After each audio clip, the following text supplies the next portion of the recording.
Hello વિદ્યાર્થી મિત્રો, હું ચૌહાણ અપેક્ષા આપના જ યુટ્યુબ ચેનલમાં હાર્દિક સ્વાગત કરું છું. તમે ભણી રહ્યા છો diploma electrical 5th semester ECA chapter number 3 ઉર્જા સંચય વિકલ્પોનું ટેકનો ઇકોનોમિક વિશ્લેષણ. બરાબર, એનો પાર્ટ 1 છે. તો આજે આપણે જોઈશું પાર્ટ 1 ચેપ્ટર નંબર 3. પહેલો ટોપિક છે ઉર્જા કાર્યદક્ષ સાધનોની જરૂરિયાત. ઉર્જાનું સેવિંગ કરવું હોય, બરાબર, ઉર્જાનો સંચય કરવો હોય તો એના માટે ખૂબ જ જરૂર છે ઉર્જાના કાર્યદક્ષ સાધનો. તો એની જરૂરિયાત શું કામ પડી? તો સૌથી પહેલાં આપણે ખ્યાલ જ છે કે ચેપ્ટર નંબર 2ની અંદર જોઈ ગયા કે વિશ્વના વસ્તી વધારાનો દર કેટલો છે? 1.8%. બરાબર, જ્યારે એનર્જી વપરાશ કેટલો છે? 2%. એટલે વસ્તી વધારા સાથે એનર્જીનો વપરાશ ખૂબ જ વધી રહ્યો છે. કેટલો છે? જો આપણે બેનો ડિફરન્સ કાઢીએ તો 0.2% જેટલો વધારે છે એનર્જીનો વપરાશ. બરાબર, એટલે એનર્જીનો વપરાશમાં ઘણો જ વધારો થઈ રહ્યો છે. બરાબર, હવે આપણા પાસે ઉર્જાના સ્ત્રોત કયા કયા છે? એક તો પુનઃ પ્રાપ્ય અને પુનઃ અપ્રાપ્ય. બરાબર, જ્યારે પૃથ્વીના પેટાળમાં કયા છે? કોલસો અને ખનિજ તેલ સંગ્રહાયેલા છે, જેનો એક વખત યુઝ થઈ ગયા પછી બીજી વખત યુઝ કરી શકતા નથી.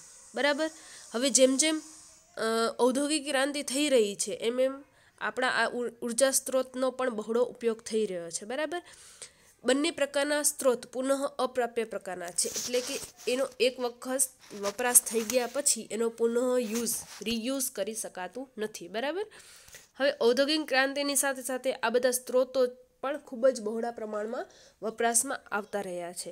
બરાબર, હવે એનું સેવિંગ કરવું ખૂબ જ જરૂરી છે. બરાબર, તો એના બે વિકલ્પ છે. એક તો કયા? તો પેલું છે પુનઃ પ્રાપ્ય, જે ફરી પાછા યુઝ કરી શકાય એવા ઉર્જા સ્ત્રોતનો ઉપયોગ કરવો, જેમ કે સોલાર, વિન્ડ, પાણી. બરાબર, એ બધા એનર્જીનો રીયુઝ થઈ શકે છે અને એટલે એ પ્રકારની પુનઃ પ્રાપ્ય એનર્જીનો બહોળા પ્રમાણમાં ઉપયોગ કરો. અને બીજો એ છે કે આપણા પાસે જે સ્ત્રોત રહ્યા છે પુનઃ અપ્રાપ્ય, જેમ કે કોલસો, ખનિજ તેલ ને એ બધા. બરાબર, એનો સમજદારીપૂર્વક ઉપયોગ કરીને ઉર્જાનો બચાવવાનો. બરાબર, ખપ પૂરતો જ યુઝ કરવાનો, એનો બિનજરૂરી ઉપયોગ ટાળવો. તો આ બધા જો આ બે વિકલ્પ આપણે ધ્યાનમાં રાખશું તો આપણા પાસે એનર્જીનું સેવિંગ થઈ શકશે. બરાબર, તો આ બધા સાધનો, આ બધા કાર્યદક્ષ સાધનોનો ઉપયોગ કરવાથી આ એનર્જી સ્ત્રોતની બચત થઈ શકે અને પ્રક્રિયા પણ ઇઝીલી થઈ શકે. બરાબર, એના માટે કરીને આપણે એનર્જીના કાર્યદક્ષ સાધનોની ઉપયોગિતા ખૂબ જ જરૂરી છે. બરાબર, હવે એના માટે શું કરવું જોઈએ?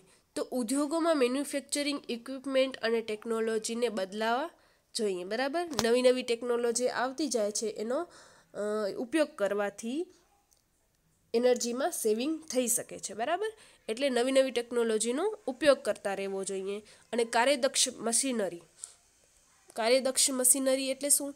તો ઓછી એનર્જી, ઓછી લાઇટ, ઓછી ઇલેક્ટ્રિક એનર્જી વાપરી અને ઘણું બધું આઉટપુટ આપે, એનર્જીમાં વેસ્ટ ન કરતા હોય એવા સાધનો, એવી મશીનરીનો યુઝ કરી અને આપણે એનર્જીમાં સેવિંગ કરી શકીએ છીએ અને ઉર્જામાં પણ બચાવ કરી શકીએ છીએ. પ્લસમાં સમય પણ આપણે બચાવી શકીએ છીએ અને સારી એવી પ્રોડક્શન કરી શકીએ છીએ. બરાબર, તો એના માટે કરીને સૌથી અગત્યનું કે સ્ટાફિંગ અને ટ્રેનિંગ. બરાબર, તમારા પાસે ઇન્ડસ્ટ્રીની અંદર જે સ્ટાફ રહેલો છે એના માઇન્ડમાં નવી નવી ટેકનોલોજી આવવી જોઈએ, અથવા તો નવી નવી ટેકનોલોજીના એ અવેર હોવા જોઈએ. બરાબર, તો આપણે ઇઝીલી એ પ્રોડક્શન સ્ટાર્ટ કરી શકીએ. બરાબર, તો સ્ટાફિંગ અને ટ્રેનિંગમાં શું કહેવા માંગે છે એ જોઈએ. તો એનર્જી કન્ઝર્વેશનના ભાગરૂપે નવી ટેકનોલોજીનો ઉપયોગ કરતું સાધન વસાવવામાં આવે અથવા જૂના પ્રક્રિયાને બદલી નવી ટેકનોલોજીવાળા પ્રોસેસનો ઉપયોગ કરવામાં આવે તો યોગ્ય સ્ટાફની જરૂર પડે છે. આ બે રીતે થઈ શકે. કઈ રીતે? તો પેલું છે સ્ટાફિંગ અને બીજું છે ટ્રેનિંગ. તો ટ્રેનિંગમાં શું કહેવા માંગે છે? તો ટ્રેનિંગ પ્રોગ્રામ યોજીને જૂના સ્ટાફને નવી ટેકનોલોજીવાળા મશીન વિશે અથવા નવી પ્રોસેસ વિશે પૂરતા પ્રમાણમાં જાણકારી આપી શકાય છે. બરાબર, નવી નવી ટેકનોલોજી આવતી રહી છે, એ નવી ટેકનોલોજીને મેનેજર દ્વારા કે કોઈ પણ યોગ્ય ટ્રેનર દ્વારા સ્ટાફને ટ્રેનિંગ આપીને એ લોકોને અવેર કરવામાં આવે છે કે આ નવી નવી ટેકનોલોજી આ વિભાગમાં આવી રહી છે, તો એ તમે યુઝ કરો અને એનર્જીનું સેવિંગ કરી શકો, બરાબર. તો એ સ્ટાફને આપણે ટ્રેનિંગ આપવી જરૂરી છે, બરાબર. બીજું શું છે સ્ટાફિંગ. તો જૂનો સ્ટાફ સક્ષમ ન હોય તો એ મશીન અંગેની જાણકારીવાળા સ્ટાફની ભરતી કરવી જરૂરી છે, બરાબર. કોઈ જૂનો સ્ટાફ એવો હોય કે જે દેશમાં નવી ટેકનોલોજી આવી હોય, નવી મશીનરીની ટેકનોલોજી આવી હોય, તો એ જૂના સ્ટાફને ખ્યાલ ન હોય તો જે મશીનરી વિશે જાણકાર હોય એવા સ્ટાફનું આપણે ભરતી કરીને એનર્જીમાં સેવિંગ કરી શકીએ છીએ, બરાબર. તો આ હતું ટ્રેનિંગ અને સ્ટાફિંગ, બરાબર. હવે એના પછી છે ટોપિક એનર્જી કન્ઝર્વેશન પ્રોજેક્ટની ગણતરી અને ખર્ચ, બરાબર. હવે આપણે નવી એનર્જી કન્ઝર્વેશન, એનર્જીમાં બચાવ થઈ શકે એવા પ્રોજેક્ટ હાથમાં લઈએ અને એનર્જીનું સેવિંગ કરીએ, તો એની ગણતરી કઈ રીતે કરશો અને એનો ખર્ચ કઈ રીતે કરશો, તો એના વિશેના 5 પોઈન્ટ છે આ. કે જે તમે એનર્જી સેવિંગનો પ્રોજેક્ટ હાથમાં લીધો છે, એનર્જી બચાવનો પ્રોજેક્ટ હાથમાં લીધો છે, એ સૌથી પહેલાં તો નફાકારક હોવો જોઈએ, બરાબર. એ તમારી પ્રોસેસને નફો કરતો હોવો જોઈએ, નુકસાન કરતું ન હોવું જોઈએ, બરાબર. બીજો શું છે, પ્રોજેક્ટના હેતુ માટેના અન્ય વિકલ્પોની સરખામણીમાં પસંદ કરેલ પ્રોજેક્ટ વધારે નફાકારક હોવો જોઈએ, બરાબર. બીજા પ્રોજેક્ટની સરખામણીમાં આપણો જે પ્રોજેક્ટ હોય એનર્જી સેવિંગનો એ વધુ નફાકારક હોવો જોઈએ, બરાબર. ત્રીજો પોઈન્ટ એ છે કે મહત્તમ આર્થિક પરિણામો મળે તે માટે પ્રોજેક્ટનો સ્કેલ પ્રમાણસર હોવો જોઈએ. આર્થિક પરિણામો મળે એટલે કે આપણી જે મૂડી છે, બરાબર, આર્થિક મૂડી જે છે એ વધારે વેસ્ટ ન જવી જોઈએ. આપણા પાસે જે છે રૂપિયા એનામાં એ પરવડતો હોવો જોઈએ પ્રોજેક્ટ જે છે એ, બરાબર. એ રીતે. હવે ચોથો જે પોઈન્ટ છે પ્રાથમિક મૂડી પ્રાપ્ય હોવી જોઈએ. હવે તમે જે પ્રોજેક્ટ ઇન્સ્ટોલ કરો છો એ પ્રોજેક્ટમાં ઘણા બધા ખર્ચ હોય, પહેલાં ઇન્સ્ટોલેશન ખર્ચ આવે, રનિંગ ખર્ચ આવે, તો એ બધીની મૂડી પ્રાપ્ત હોવી જોઈએ. આપણા પાસે એટલા રૂપિયા હોવા જોઈએ પ્રોજેક્ટ ઇન્સ્ટોલ થઈ શકે એટલા, બરાબર. તો એ બાબત ધ્યાનમાં રાખવી જોઈએ. ને 5મો જે પોઈન્ટ છે પ્રોજેક્ટના ભાગો સેગમેન્ટ પણ આર્થિક રીતે વ્યાજબી હોવા જોઈએ, બરાબર. હવે આપણા પાસે મૂડી થોડી હોય અને આપણે મોટા મશીનરીઓ લાવીને ઇન્સ્ટોલ કરીએ તો એ પણ પછી પરવડે એમ ન હોય તો એ પણ વ્યાજબી ન લેખાય, બરાબર. એ ઉલટાનું એનર્જીમાં લોસ થયો કહેવાશે, એનર્જી સેવિંગ થયું કહેવાશે નહીં. એટલે પ્રોજેક્ટ નાનો હોય તો એના માટે એ પ્રકારના ઇક્વિપમેન્ટ લાવવા જોઈએ, ને પ્રોજેક્ટ મોટો હોય તો એના માટે એ પ્રકારના ઇક્વિપમેન્ટ સજેસ્ટ કરવા જોઈએ, બરાબર. તો આ 5 મુદ્દા એ હતા કે એનર્જી કન્ઝર્વેશન પ્રોજેક્ટની ગણતરી અને ખર્ચ ધ્યાનમાં લેવાના મુદ્દાઓ, બરાબર. એના પછીનો છે કે પ્રોજેક્ટના વિભિન્ન ખર્ચાઓ. હવે આપણે એનર્જી સેવિંગનો પ્રોજેક્ટ હાથમાં લીધો તો એના માટે કયા ખર્ચાઓ થઈ શકે, બરાબર. એ સાવ ઇઝી છે અને ઘણી જ વખત જીટીયુની એક્ઝામમાં પૂછાયેલા છે, બરાબર. અને ખૂબ જ મોસ્ટ આઈએમપી પ્રોજેક્ટના વિવિધ ખર્ચાઓ, બરાબર. તો તમે ઇઝીલી યાદ રાખી શકો. તો સૌથી પહેલાં આપણે કોઈ પણ પ્રોજેક્ટ વિચારીએ તો એનામાં સૌથી પહેલાં ખર્ચ કયો થશે, પ્રારંભિક ખર્ચ, બરાબર. Initial cost. સૌથી પહેલાં આપણે એનામાં કયા ખર્ચ થશે, તો સૌથી પહેલાં પ્રારંભિક ઇનિશિયલ કોસ્ટ, બરાબર. પછી આપણે એને ઇન્સ્ટોલ કરશું તો સ્થાપના ખર્ચ, બરાબર. પછી એનું વ્યાજ ખર્ચ આવશે તો ઇન્ટરેસ્ટ ખર્ચ, બરાબર. પછી ઘસારા ખર્ચ, રનિંગ ખર્ચ અને જાળવણી ખર્ચ, બરાબર. આને ડિટેલમાં આપણે જોઈએ તો સૌથી પહેલાં છે પ્રારંભિક ખર્ચ, ઇનિશિયલ કોસ્ટ. તો કોઈ પણ આપણે એનર્જી સેવિંગનો પ્રોજેક્ટ, એનર્જી કન્ઝર્વેશન પ્રોજેક્ટ હાથમાં લઈએ છીએ તો આ માટે અમુક સાધનોની ખરીદી કરવી પડે છે, બરાબર. તેના ખર્ચનો આમાં સમાવેશ થાય છે. દાખલા તરીકે પાવર ફેક્ટરમાં સુધારવા માટેનો પ્રોજેક્ટ હોય તો એનામાં એનર્જી કન્ઝર્વેશન કરવાની હોય તો એના માટે કેપેસિટર બેંકની જરૂરિયાત પડે. તો કેપેસિટર બેંક જે હશે એ ખૂબ જ મોંઘી હોય તો એ પણ આપણે લેવી પડશે. તો એ પણ આપણે પ્રોજેક્ટના ખર્ચામાં એનો સમાવેશ થઈ જાય. તો એ સૌથી પહેલાં પ્રારંભિક, કેપેસિટર બેંક જ ન હોય તો એનર્જી સેવિંગ કઈ રીતે થશે, તો સૌથી પહેલાં પ્રારંભિક શું જરૂરિયાત પડશે, તો કેપેસિટર બેંકની જરૂરિયાત પડશે, બરાબર. તો એનામાં કેવો આવશે, પ્રારંભિક ખર્ચમાં એ સમાવેશ થશે, બરાબર. બીજો છે સ્થાપના ખર્ચ. હવે કેપેસિટર બેંક આપણે લઈ લીધી, હવે પણ એને ઇન્સ્ટોલ તો કરવી પડશે, એને એક જગ્યાએ સ્થાપિત તો કરવી પડશે, બરાબર. તો એના માટે પણ ખર્ચ લાગશે, એના માટે પણ રૂપિયાની જરૂરિયાત પડશે.